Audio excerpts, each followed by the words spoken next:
Hello everyone, welcome to this lecture. Student, आज हम start करेंगे प्रक्षेप्य गति तथा वृत्ताकार गति। समतल गति के दो उदाहरण हमारे सिलेबस में, एक प्रक्षेप्य गति और वृत्ताकार गति। इससे पहले जो प्रीवियस लेक्चर्स हुए थे उसमें हमने सदिशों के बारे में अध्ययन किया था कि सदिश क्या होते हैं, कितने प्रकार से होते हैं, किस प्रकार सदिशों को जोड़ा जाता है, किस प्रकार सदिशों को घटाया जाता है, सदिशों के मध्य कोण कैसे ज्ञात किए जाते हैं, एकांक सदिश क्या होता है, उसका मान कैसे निकाला जाता है, ये हमने पढ़ा था सदिशों के बारे में। उसके बाद एक जो लास्ट लेक्चर हुआ था उसमें हमने सीखा था स्थिर सदिश क्या होता है, विस्थापन सदिश क्या होता है, वेग सदिश क्या होता है, त्वरण सदिश क्या होता है। ये सारे पैरामीटर्स हमने प्रीवियस लेक्चर में अच्छे से लर्न कर लिए थे। तो आज हम स्टार्ट करते हैं। एक बहुत अच्छा टॉपिक है, ये बोर्ड में बहुत ज्यादा पूछा जाता है आपके बोर्ड एग्जाम के लिए, और बहुत सिंपल है, ज्यादा कुछ हार्ड है नहीं। इसमें मैथमेटिकल पोर्शन है पूरा का पूरा, और जरा सा दो चीजें आप याद रखेंगे इसमें, उसके बाद सारे पैरामीटर्स अपने आप निकल के आ जाते हैं।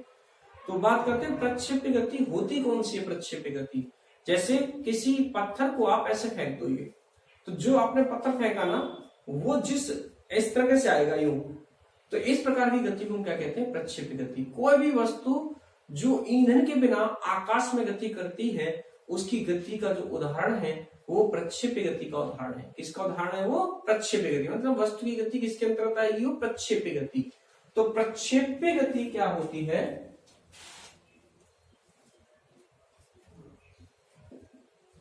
प्रक्षेप्य गति आकाश में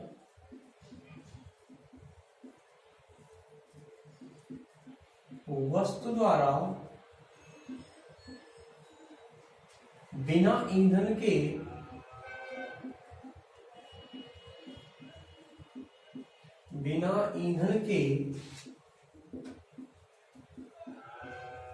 की गई गति प्रक्षेप्य गति कहलाती है।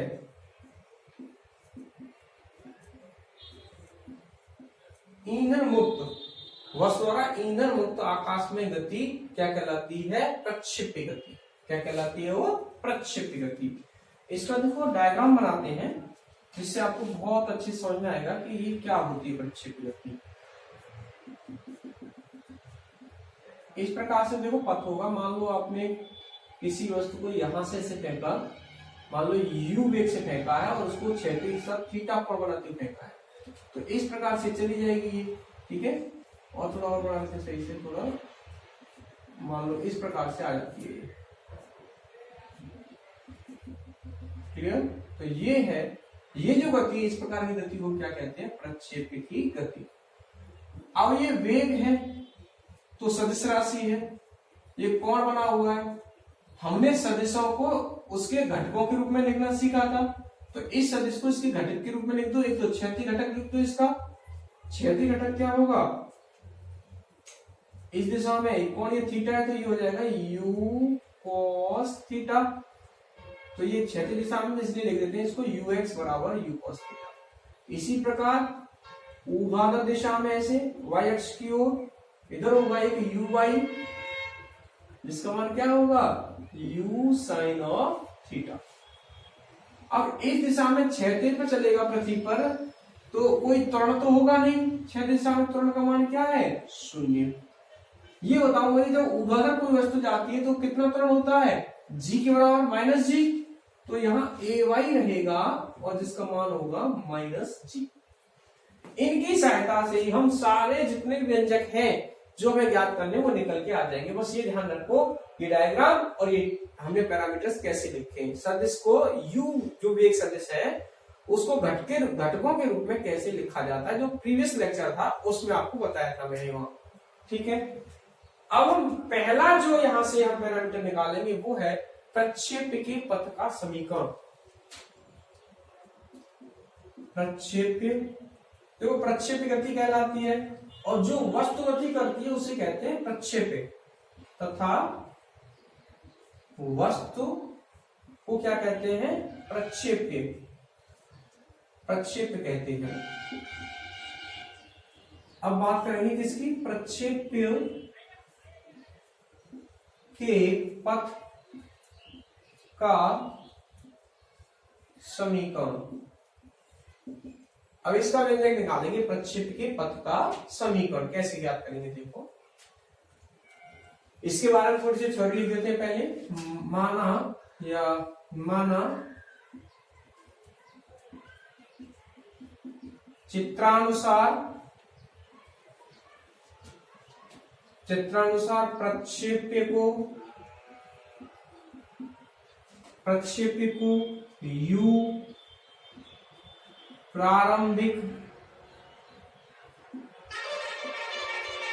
प्रारंभिक वेग से क्षैतिज के साथ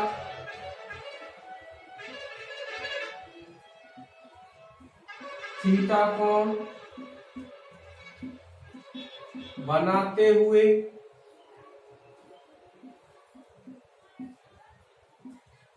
फेंका जाता है।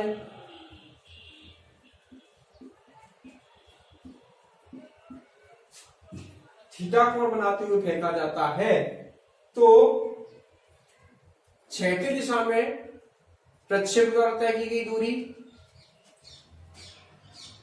तो t समय में प्रक्षेप्य द्वारा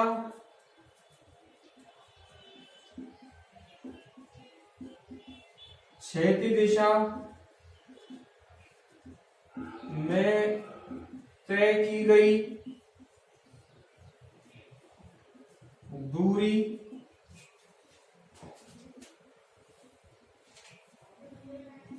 x समान क्या होगा? ये तो वेग है या चाल मान लो इस दिशा में, एक दिशा इसलिए चाल भी कह सकते हो। तो दूरी क्या होती है? 4 गुना समय, तो u cos theta into T. एक समीकरण आया। इसी प्रकार ऊर्ध्वाधर दिशा में निकालो। और ऊर्ध्वाधर दिशा में कैसे निकाल पाओगे आप? किसके द्वारा? गति के समीकरण का उपयोग करके द्वितीय समीकरण लगाओ, उससे आपको ऊर्ध्वाधर दिशा में क्या मिल जाएगी? तय की गई दूरी। तो क्या होता है गति का समीकरण? या y दिशा में t समय में प्रक्षेप्य द्वारा तय दूरी। गति के समीकरण से y बराबर क्या होता है? s बाई ut से u/t plus half of a/t square. मान रखो u क्या है? u साइन थीटा, t तो t रहेगा, माइनस ये हो जाएगा g t square 1/2 gt square. ये समीकरण 2 बन गया। समीकरण 1 से t का मान इसमें रख दो, समीकरण 2 में t का मान यहां से यहां रख दो। तो समीकरण 1 से t का मान समीकरण 2 में रखने पर समीकरण 1 से t का मान समीकरण 2 में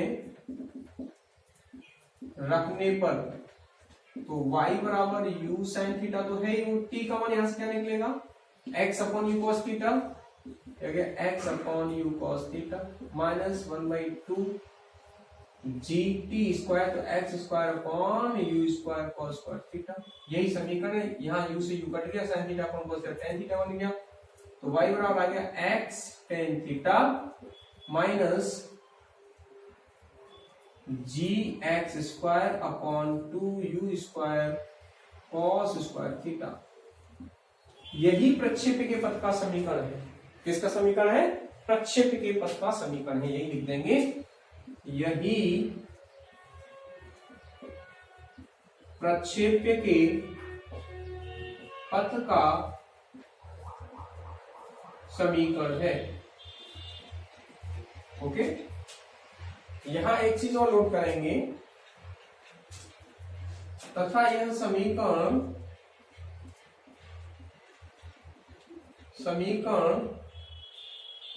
y equal to bx minus cx square के तुल्य है, जो कि परवलय का समीकरण है। ये किसका है? परवलय का समीकरण है। या लिख सकते हो, तथा यह समीकरण समीकरण के तुल्य है, जो कि परवलय का समीकरण है। अतः प्रक्षेप्य का पथ परवलयाकार होता है। क्या होता है? प्रक्षेप्य का पथ परवलयाकार। यहां लिख दे रहे हैं। अतः एक लाइन और नोट करेंगे। अतः प्रक्षेप्य का पथ परवलयाकार होता है। ठीक है, प्रक्षेप का पथ कैसा होता है? परवलयाकार। ये पता लगा हमें, ये समीकरण निकालने वाला हमने तुलना की इससे, क्योंकि ये परवलय का समीकरण है। किसका समीकरण है? परवलय का। तो इस प्रकार देखो, यहां भी x है, यहां भी x है। ये tan थीटा हो गया, b equal to tan theta, c equal to ये आ गया x स्क्वायर, यहां भी x स्क्वायर यहां भी है। इसलिए प्रक्षेप का पथ कैसा होता है? परवलयाकार होता है। कैसा? परवलय की आकृति का परवलयाकार होता है। अब इसका हम नेक्स्ट पैरामीटर की बात करेंगे, उड्डयन काल। उड्डयन काल क्या होता है? उड्डयन मतलब उड़ान, मतलब जितनी उसने गति की है उसमें कुल समय कितना लगा, उसको क्या कहेंगे? उड्डयन काल। यानी प्रक्षेप्य द्वारा प्रक्षेप्य गति में लिए गए कुल समय को प्रक्षेप्य का उड्डयन काल कहते हैं। तो अब हम बात करते हैं प्रक्षेप्य का उड्डयन काल। हटा दें सारे, वो डायग्राम आपके पास तो बना ही लिया है। अब वहां से हटा रहे हम, पैरामीटर अच्छे से निकल जाएंगे। आपका एक डायग्राम बना रहेगा वहीं पे, उसी डायग्राम से सारे एक्सप्रेशंस होंगे। बार बार नहीं बनाएंगे, केवल एक बार ही बनाना है आपको। पता लगा कि आपने प्रक्षेप्य पथ के लिए अलग बना दिया, उड्डयन काल के अलग बना दिया, फिर आगे पैरामीटर उनके लिए अलग बना दिया, ऐसा नहीं है। केवल एक बार ही आपको डायग्राम बनाना है। तो नेक्स्ट देखें, प्रक्षेप्य का उड्डयन काल। तो प्रक्षेप का उड्डयन काल क्या बताया था मैंने अभी? प्रक्षेप्य द्वारा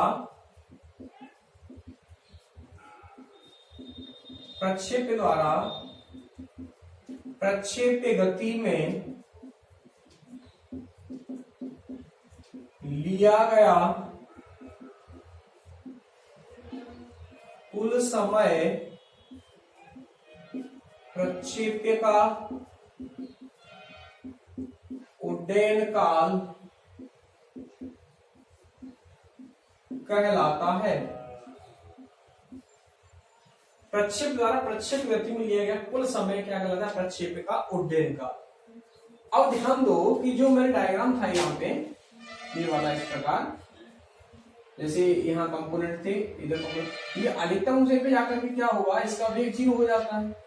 जितना समय यहाँ अधिकतम ऊंचाई तक जाने में लेगा, ठीक उतना ही समय इसको नीचे आने में भी लगेगा। अधिकतम ऊंचाई तक जाने में जितना समय लगा था प्रक्षेप को, यहां से जहां से इसको फेंका गया था प्रक्षेप बिंदु से, जितना अधिकतम ऊंचाई तक जाने में समय लगता है, ठीक उतना ही समय यहां तक लगेगा उसको पुनः नीचे आने में। ठीक है, तो इससे हम क्या करेंगे? पहले जब यहाँ अधिकतम ऊंचाई पर जाएगा तो इसका वेग क्या हो जाएगा? 0। ऊर्ध्वाधर वेग 0 हो जाएगा। तो उससे यहां तक का समय निकाल लेंगे और उसका कर देंगे 2 गुना। क्यों? कि इतना समय जाने में लगा, इतने समय इसको क्या लगेगा? आने में लगेगा। तो उससे क्या मिल जाएगा हमें? प्रक्षेप्य का उड्डयन का।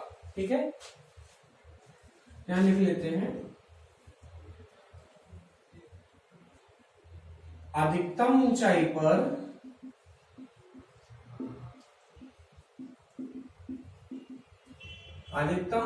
पर प्रक्षेप्य का अंतिम वेग 0 हो जाएगा। अंतिम वेग क्या हो जाएगा? 0 हो जाएगा। अतः गति के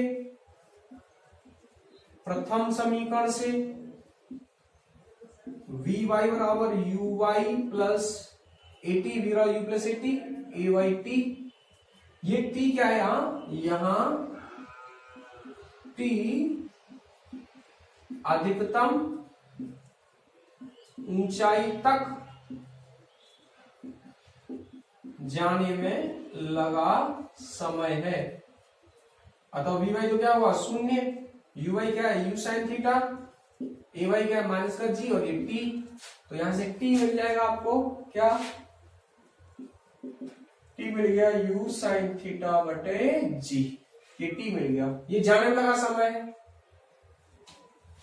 इतना ही समय या इतने समय में ही प्रक्षेप पुनः आ जाएगा, या डायरेक्ट लिख दो अतः प्रक्षेप्य का उड्डयन काल टी बराबर क्या होगा 2t, तो टी बराबर आ गया 2u साइन थीटा बटे जी, ये आ गया प्रक्षेप्य का उड्डयन काल।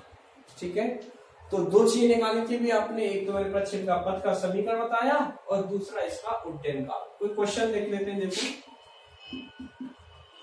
मान लो कि कोई प्रारंभिक वेग 100 मीटर प्रति सेकंड से फेंका जाता है किसी वस्तु को क्षैतिज से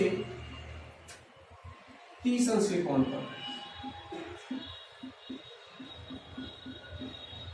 इससे क्षैतिज से। उसने पूछ लिया क्या उड्डयन काल, तो सूत्र में रखो सीधा सीधा, टी और क्या होगा 2u, यू कितना है 100 साइन 30 बटे जी, जी कितना लेना है 10 ले लेंगे आप यहाँ पे, तो टी बराबर ले लेता हूँ जी कितना लेना है 10 मीटर पर सेकंड स्क्वायर, 10 मीटर पर सेकंड स्क्वायर। तो 10 से 10 तो एक जीरो कट गया, 20 आ गया, तो 20 साइन 30 मान क्या होता है 1/2, तो 10, तो डेन का कितना निकल के आ गया यहाँ पे 10 सेकंड। इतना समय लगा उसको वस्तु को कुल किसके दौरान प्रक्षेप गति करने के समय में। ठीक है स्टूडेंट्स, तो अब हम नेक्स्ट इसमें पैरामीटर की बात करेंगे, चाहे तो प्रक्षेप परास की बात कर लें या अधिकतम ऊंचाई। अधिकतम ऊंचाई निकालते हैं प्रक्षेप के द्वारा, अधिकतम ऊंचाई। अधिकतम ऊंचाई पर कब पहुंचेगा वो, कि जब ये है अधिकतम ऊंचाई, जब उसका अधिकतम वेग सॉरी जो ऊर्ध्वाधर वेग है वो क्या हो जाएगा शून्य। ये दिख रहा है आपको यहाँ पे, ये क्या होगा यहाँ पे अधिकतम ऊंचाई होगी, और यहाँ अंतिम वेग जो ऊर्ध्वाधर था वो शून्य हो जाएगा, लेकिन क्षैतिज वेग शून्य नहीं होगा, इसका मान तो वही रहेगा u cos थीटा, जो यहाँ था इस तरफ था इसका u साइन थीटा, ये थीटा कोण पे थ्रो किया गया ऐसे। तो प्रक्षेप्य की अधिकतम ऊंचाई या महत्तम ऊंचाई कह सकते हैं, प्रक्षेप्य की महत्तम ऊंचाई, प्रक्षेप्य की महत्तम ऊंचाई कब पहुंचेगा, प्रक्षेप्य अपनी अधिकतम ऊंचाई पर जब होगा जब उसका ऊर्ध्वाधर वेग क्या हो जाएगा शून्य। प्रक्षेप्य का जब ऊर्ध्वाधर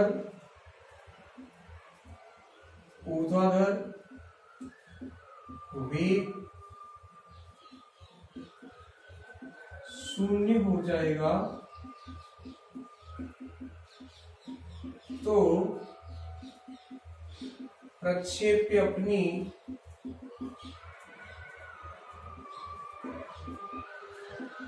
अधिकतम ऊंचाई पर पहुंच जाएगा, प्रक्षेप अपनी अधिकतम ऊंचाई पर पहुंच जाएगा। ठीक है, तो गति का समीकरण जो तृतीय है उसका उपयोग कर लो, उससे आसानी से निकल जाएगा। गति के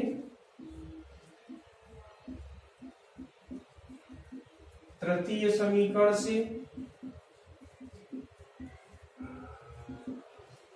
क्या होता है v y square u square plus 2as, तो v y square equal to u y square plus 2ay into h, या एच मैक्स। वैल्यूज रख दो सबकी, वी वाई तो क्या हो जाएगा 0, यू वाई क्या है यू साइन थीटा का होल स्क्वायर, ये माइनस का 2g हो गया, ये हो गया एच मैक्स। एच मैक्स क्या आ गया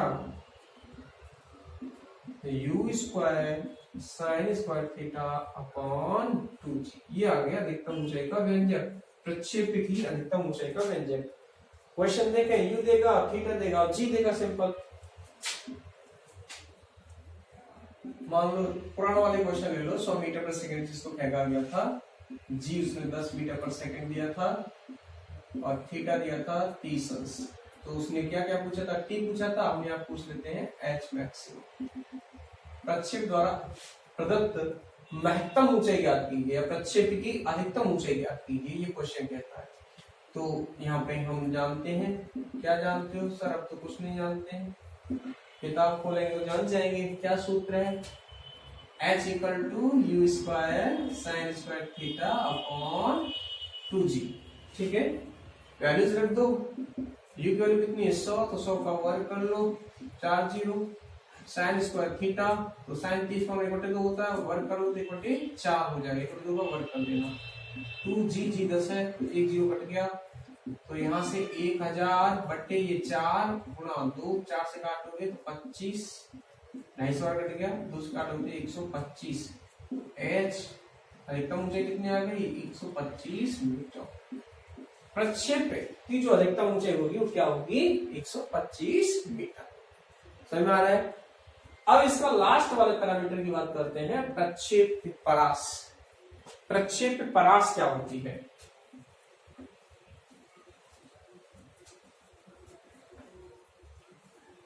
प्रक्षेप परास होती है प्रक्षेप द्वारा उड्डयन काल समय में तय की गई दूरी। जो दूरी तय की जाती है क्षैतिज दिशा में, उसे हम प्रक्षेप की परास कहते हैं, प्रक्षेप परास कहते हैं। तो प्रक्षेप्य परास क्या होती है?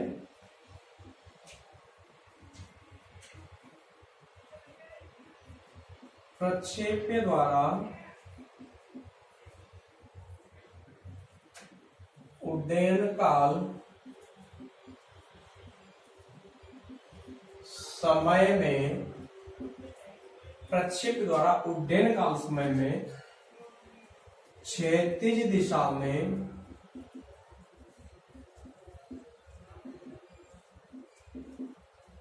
तय की गई, प्रक्षेप द्वारा उड्डयन काल समय क्षैतिज दिशा में तय की गई कुल दूरी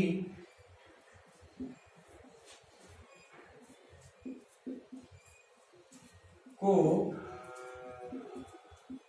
प्रक्षेप की परास कहते हैं। क्या कहते हैं? प्रक्षेप की परास कहते हैं। तो इसको आर से डिनोट करते हैं, किससे? कैपिटल आर से। आर बराबर, अब देखो क्षैतिज दूरी, तो क्षैतिज चाल देखो कितनी है? You cos theta, you cos theta into T उड्डयन काल। उड्डयन काल का मान रखो, वहां से क्या था? टी का मान 2u साइन थीटा बटे जी। इसको यहां रख दो, टी का मान उपरोक्त समीकरण में रखने पर, तो क्या लिखेंगे? हम जानते हैं टी बराबर ये, टी का मान समीकरण 1 में रखने पर रख दो, तो आर क्या आ जाएगा? You cos theta into 2u sine theta बटे जी। थोड़ा सा एडजस्ट कर लो इसको, u का स्क्वायर हो जाएगा, तो आर क्या आ गया? आर बराबर आ गया 2, सॉरी u का वर्ग कर लो, u square 2 sine theta cos theta बटे जी। देखो ये क्या है? ये एक त्रिकोणमिति, ये एक आइडेंटिटी है, ठीक है, सर्वसमयिका है। साइन 2 थीटा बराबर क्या होता है? साइन 2 थीटा होता है 2 साइन थीटा कॉस थीटा। तो यह मान रखोगे तो आर क्या मिलेगा हमें? यू स्क्वायर साइन 2 थीटा बटे जी, ये मिल जाएगा प्रक्षेप की परास। आर बराबर यू स्क्वायर साइन 2 थीटा बटे जी। ये अधिकतम का कितनी हो सकती है? साइन 2 थीटा पर डिपेंडेंट करेगा ये। तो यू बढ़ेगा तो आर बढ़ेगा ही बढ़ेगा। लेकिन यू निश्चित हो। कोण के रूप में अगर देखा जाए तो साइन 2 थीटा का मान 1 हो जाए, और साइन 2 थीटा 1 कब होगा कि जब 2 थीटा के 90 हो, साइन 90 होता है 1, तो आर मैक्सिमम के लिए साइन 2 थीटा का मान 1 होना चाहिए, अर्थात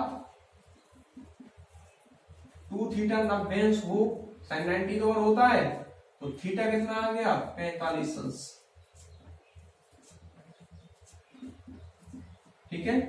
अतः यदि कोई वस्तु 45 अंश के कोण पर प्रक्षेपित की जाए, समान वेगों से दो वस्तु फेंकी जाए, और एक वस्तु का कोण क्षैतिज 45 अंश है, दूसरी का कुछ और हो अलग, तो ये ज्यादा क्षैतिज दूरी तय करेगी दूसरे की तुलना। स्पष्ट है ना। तो थीटा कितना होना चाहिए 45 डिग्री।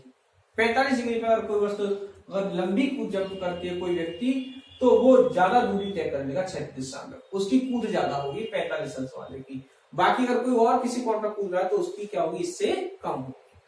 समझ में आ गया। एक क्वेश्चन देखते हैं इसका, प्रक्षेप परास का।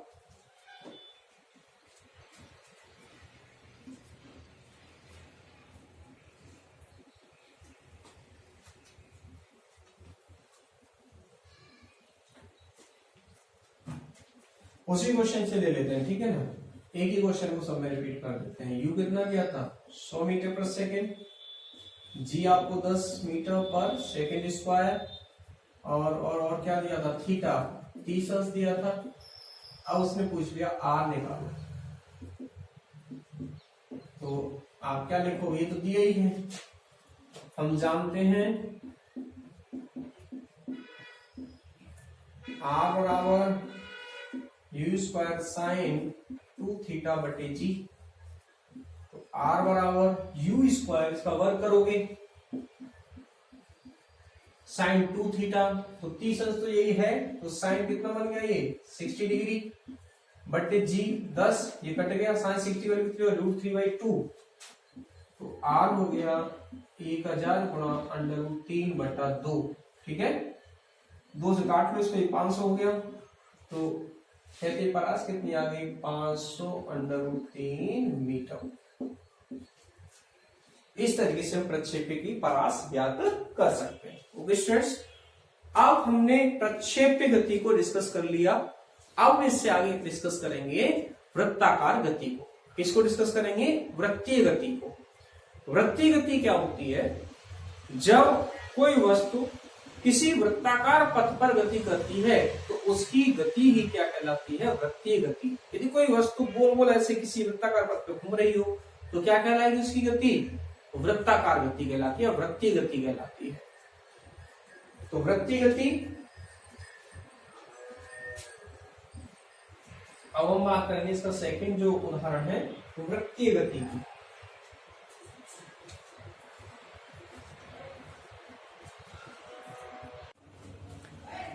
ओके स्टूडेंट्स, तो अब हम डिस्कस करेंगे वृत्तीय गति और इसके सारे पैरामीटर्स को डिस्कस करेंगे। कौन कौन से, विस्थापन, वेग, त्वरण, किस प्रकार से आप कहते हैं। वृत्तीय गति किसे कहते हैं, जब कोई वस्तु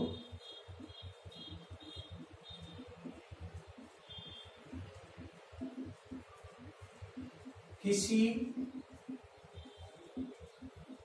वृत्ताकार पथ के अनुदिश गति करती है तो वस्तु की गति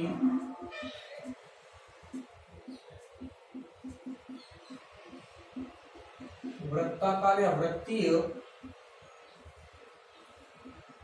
गति कहलाती है।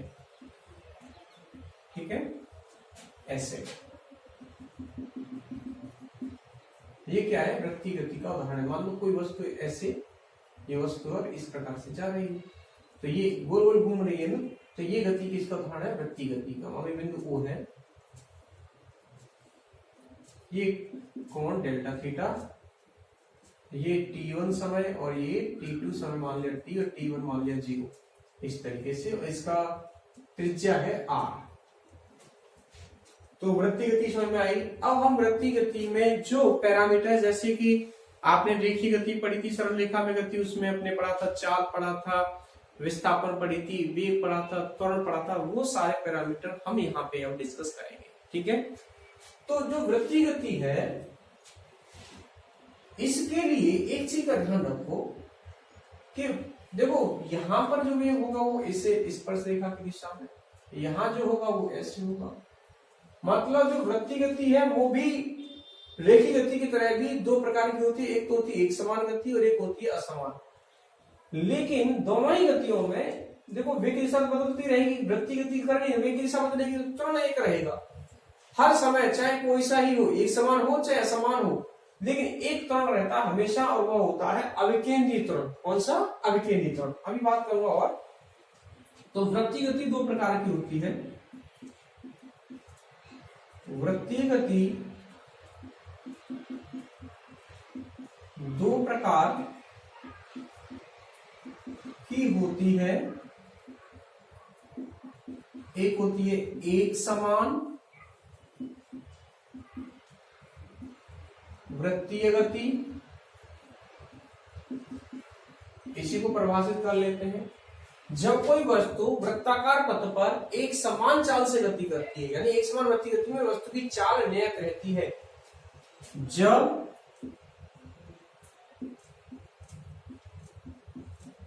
कोई वस्तु वृत्ताकार पथ पर एक समान चाल से गति करती है तो वस्तु की गति एक समान वृत्तीय गति कहलाती है। क्या कहलाती है? वो एक समान वृत्तीय गति कहलाती है। और जब चाल क्या हो, परिवर्तित हो रही हो, असमान वृत्तीय गति,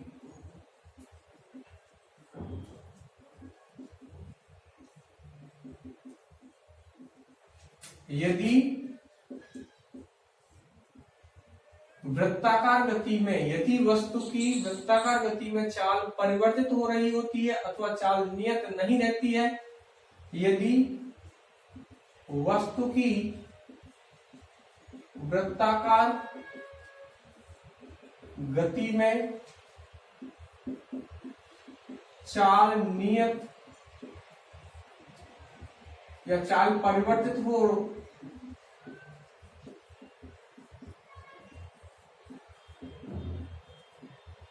होती है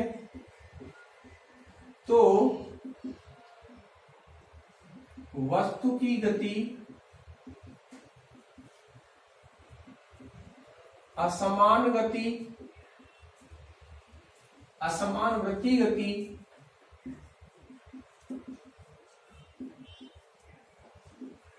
कहलाती है। ठीक है। तो दो प्रकार की होती है, तो एक समान वृत्तीय गति और एक असमान वृत्तीय गति। एक समान वृत्तीय गति में यानी जब कोई वस्तु इस प्रकार गतिशील हो किसी वृत्ताकार पथ पे कि उसकी चाल नियत रहे तो वस्तु की गति क्या कहलाती है? एक समान वृत्तीय गति। और इसी प्रकार यदि कोई वस्तु वृत्ताकार पथ पर इस प्रकार गतिशील हो कि उसकी चाल परिवर्तित हो रही हो तो वस्तु की गति क्या कहलाती है? असमान वृत्तीय गति। ध्यान दो, मैं जो चीज यहाँ समझाना चाह रहा था कि वृत्तीय गति हो रही है मतलब वेग की दिशा बदल रही है हर समय, चाहे तो यहाँ हो, तो ये भी वृत्तीय गति का उदाहरण है ना, हो तो यहाँ भी वृत्तीय गति रही है इस प्रकार। तो देखो दिशा वेग की तो हर समय बदलेगी। यहाँ इस जगह बात करो ये है, इस जगह बात करो तो ये है, इस जगह बात करो तो ये है, और हर जगह पर वेग की क्या हो रही, दिशा बदल रही है। तो इसकी वेग की दिशा को बदलने के लिए कौन होगा? त्वरण उपस्थित होगा। उस जो त्वरण है वो केंद्र की ओर लगा रहता है हर समय। किधर रहता है? केंद्र की ओर। तो इस त्वरण को कहते हैं हम क्या? अभिकेंद्रीय त्वरण। कौन सा? अभिकेंद्रीय। त्वरण। जब भी वृत्तीय गति होगी तो ये तो उपस्थित रहेगा ही रहेगा, चाहे कोई रहे या ना रहे, लेकिन अविकेंद्रित त्वरण वहां उपस्थित होगा जहां भी वृत्तीय गति चाहे एक समान हो चाहे असमान हो। तो वृत्तीय गति के लिए जरूरी चीज क्या है, वो ये है अविकेंद्रित त्वरण। कौन प्रोवाइड कर रहा है, कैसे प्रोवाइड कर रहा है, ये उसकी अड़क है जो वृत्ताकार गति करा रहा है, ठीक है। लेकिन इसका होना जरूरी है कि वृत्तीय गति के लिए अविकेंद्रित त्वरण होना वहां लाजमी है, ठीक है। तो अब हम इससे आगे बात करते हैं इसके जो पैरामीटर्स हैं। सबसे पहले कोणीय विस्थापन, फिर कोणीय वेग की बात करेंगे, फिर कोणीय त्वरण की बात करेंगे, ठीक है।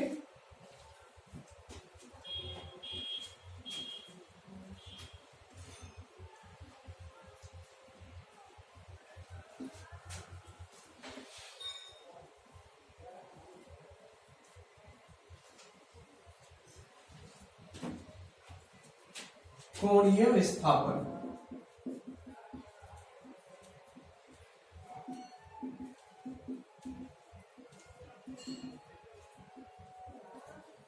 कोणीय विस्थापन क्या होता है, त्रिज्यीय सदिश द्वारा जो कोण तय किया जाता है, यानी जो कोण चला तय किया गया है उसी को हम क्या कहते हैं, यहां कोणीय विस्थापन। मतलब वस्तु द्वारा जो कोण घूमा जाता उसी कोण को हम क्या कहते हैं, वृत्तीय गति में कोणीय विस्थापन। वस्तु द्वारा वृत्तीय गति में घूमे गए कोण को ही कोणीय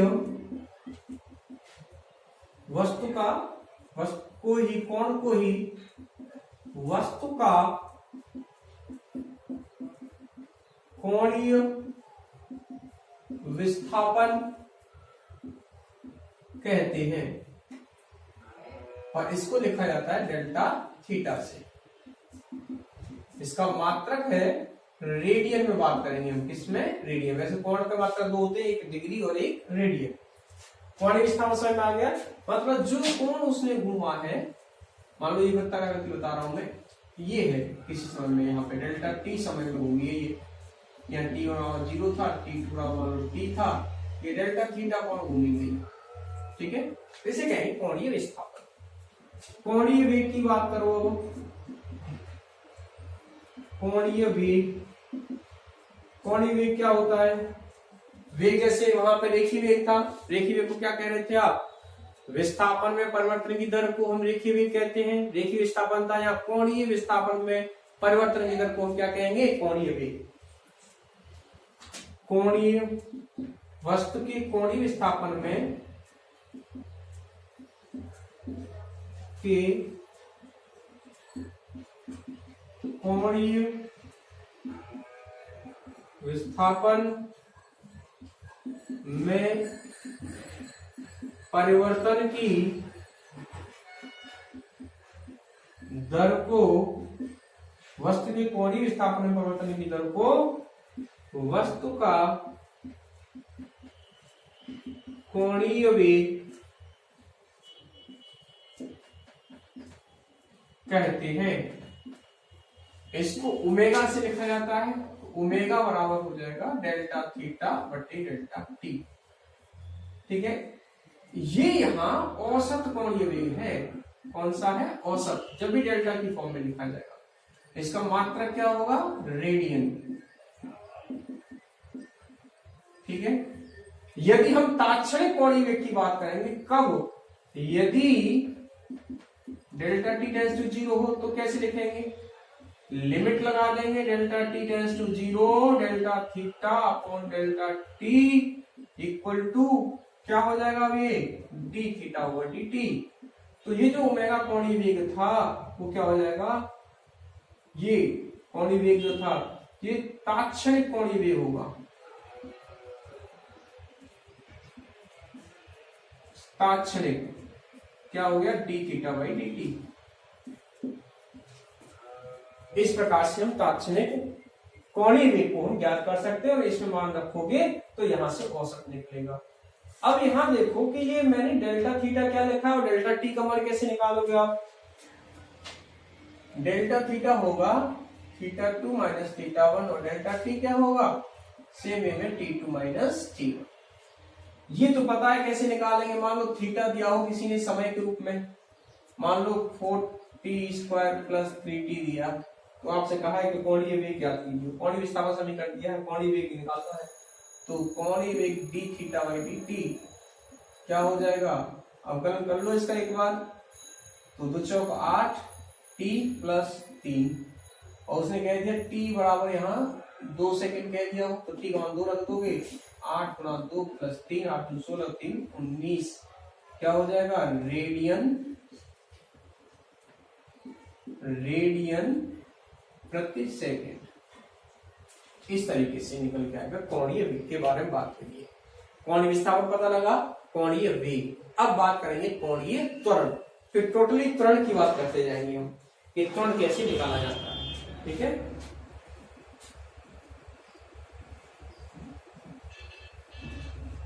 त्वरण क्या होता है, वेग में परिवर्तन की दर। तो यहाँ वृत्ताकार गति है तो वेग कौन सा है, कोणीय वेग। तो कोणीय वेग में परिवर्तन की दर क्या कहलाती है, कोणीय त्वरण।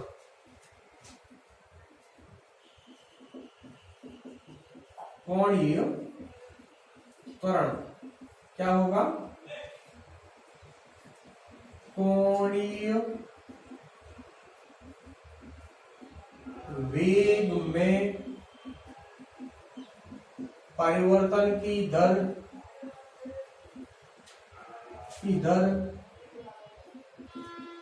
कोणीय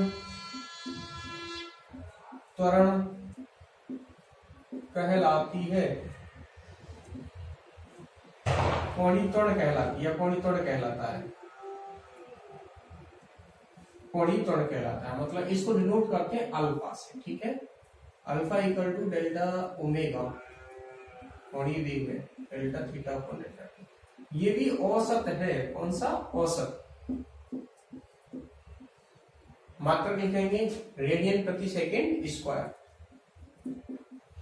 रेडियन प्रति सेकेंड स्क्वायर।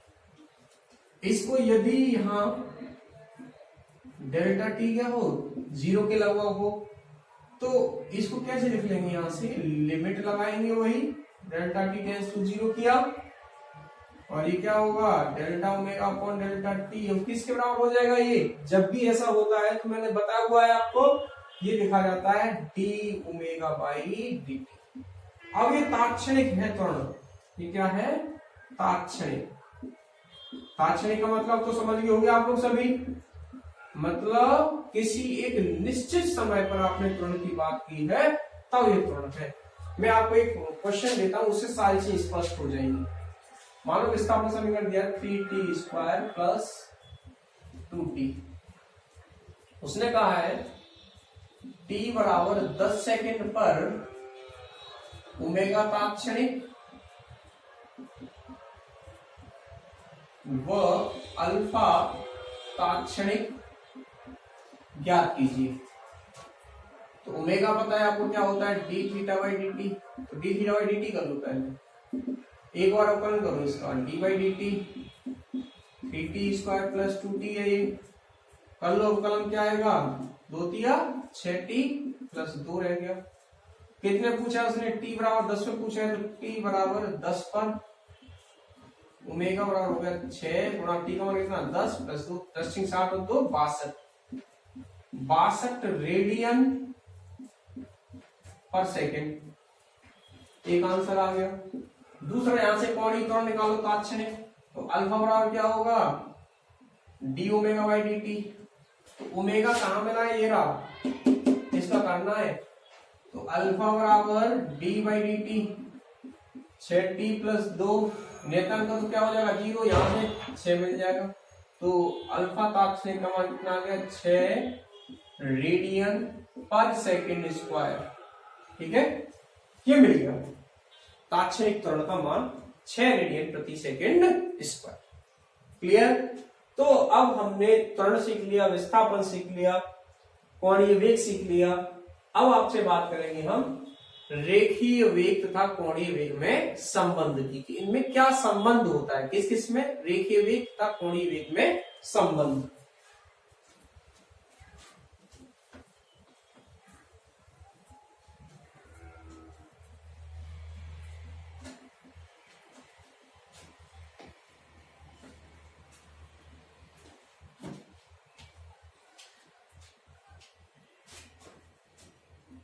रेखीय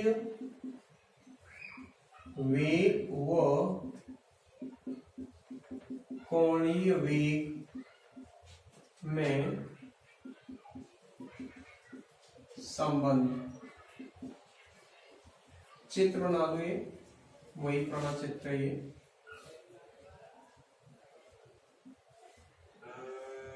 डेल्टा थीटा कोण है, आर त्रिज्या है, ये डेल्टा टी समय ले लिया, यहाँ से T2 और ये T1 के बीच का, बाद में लिख लेना इसको। ये जो है आर्क की लंबाई है ये डेल्टा S, ठीक है, चाप की लंबाई, आर्क मतलब चाप की लंबाई। ये केंद्र मान लो यहाँ पे O है,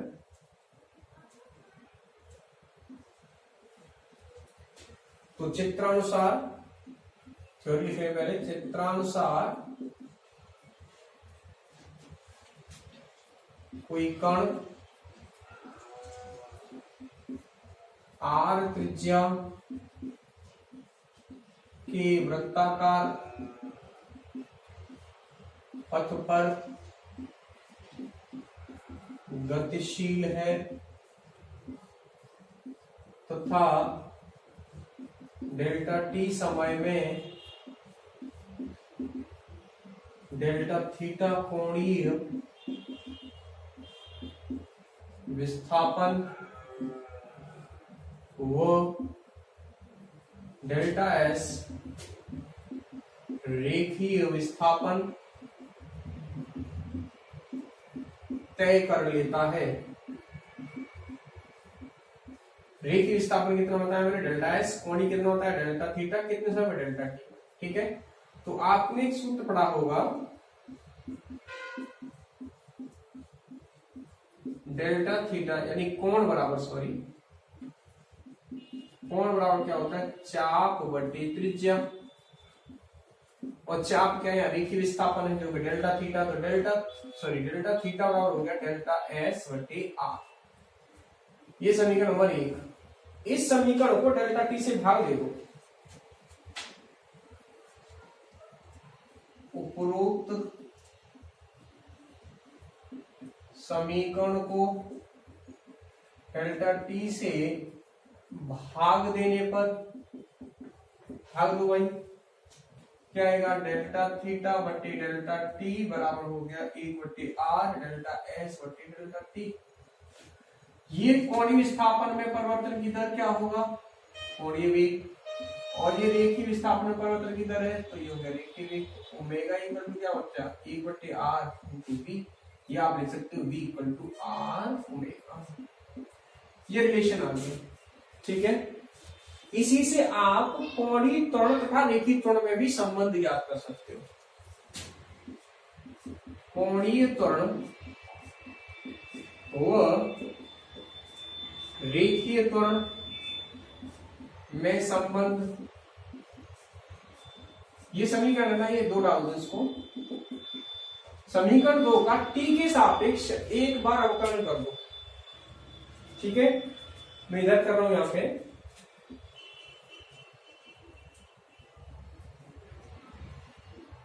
समीकरण 2 का t के सापेक्ष अवकलन करने पर, अवकलन करो जाओ उसका, dv बाई dt हो गया इधर r, ये हो गया d ओमेगा बाई dt, बस समझी कहानी। ये तो रेखीय वेग में परिवर्तन की दर हो गया, ठीक है, और ये हो गया d ओमेगा बाई dt कोणीय वेग परिवर्तन की दर, तो ये तो हो गया अल्फा, फिर r अल्फा, और ये क्या हो गया a, और a कौन सा है, ये स्पर्श रेखीय त्वरण है, at इक्वल टू r। ये तो सर बताया नहीं स्पर्श रेखीय कौन सा होता है, अभी बात करेंगे। तो ये क्या हो गया, at equal to r alpha, alpha क्या है यहाँ पे, कोणीय त्वरण है, at स्पर्श रेखीय, at यहाँ क्या है स्पर्श रेखीय कौन सा होता है? मोड़ लगा तो ज्यादा बेटर है। स्पर्श रेखीय त्वरण कौन सा होता है? ये होता है जब असमान गति होती है। असमान गति किसी कारण होती है, चाल में या तो वृद्धि हो या कमी हो। तो एक तो त्वरण था जो केंद्र की ओर लग रहा था, ठीक, एक अब लगेगा उसकी चाल को कम करने के या बढ़ाने के लिए। तो दो प्रकार के त्वरण काम कर रहे हैं, एक तो स्पर्श रेखीय और एक कौन सा? अविकेंद्रीय त्वरण। ये नोट हो गया होगा, मैं थोड़ा यहां हटा रहा हूं, आपको थोड़ी सी चीजें और समझाऊंगा डिटेल में अभी स्पर्श रेखीय और अविकेंद्रीय त्वरण के बारे में।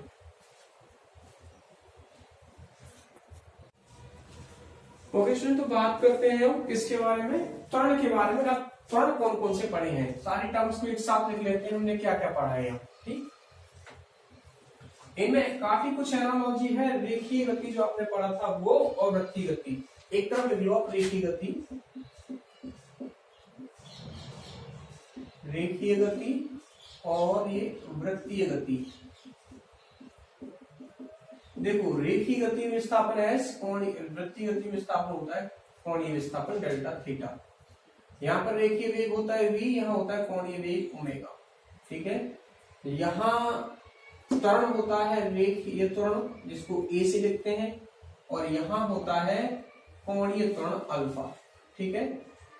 अब यहाँ जो त्वरण है वृत्तीय गति में, उसी की बात कर रहा हूं। देखो ये तो कोणीय त्वरण होता है, ये पैरामीटर्स पता लग गया आपको, ये अलग पैरामीटर्स हमने बात कर ली सबकी। तो वृत्तीय गति जब भी होगी, वृत्तीय गति जब भी होती है, वृत्तीय गति में दो त्वरण होते हैं। एक तो होता है अविकेंद्रीय त्वरण,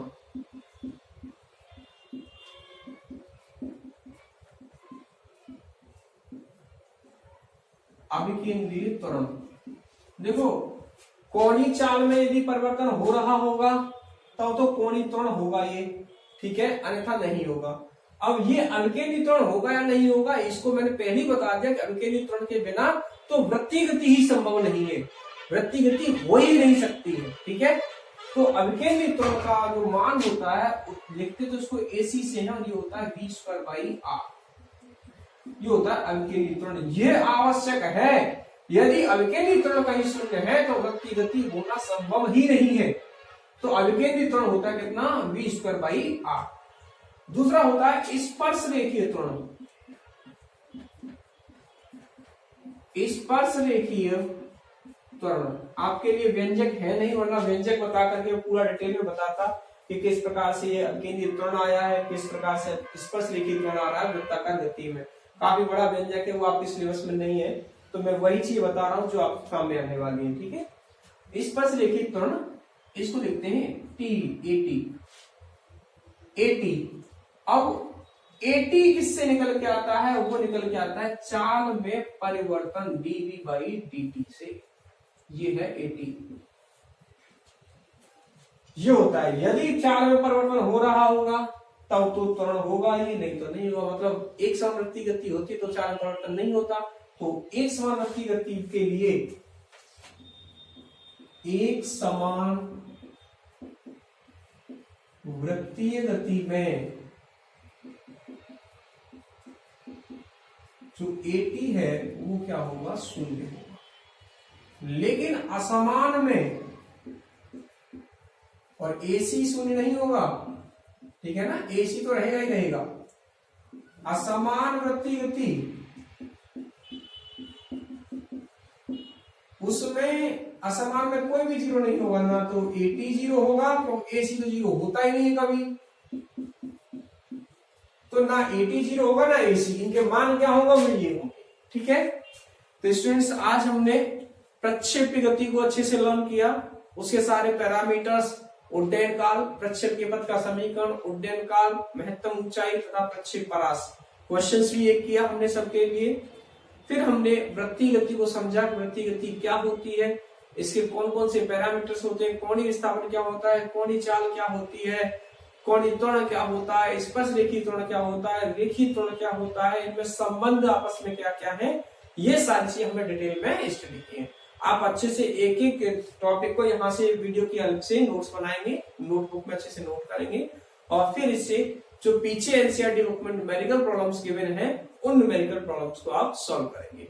okay students, so enjoy the lecture, all the best, have a nice day.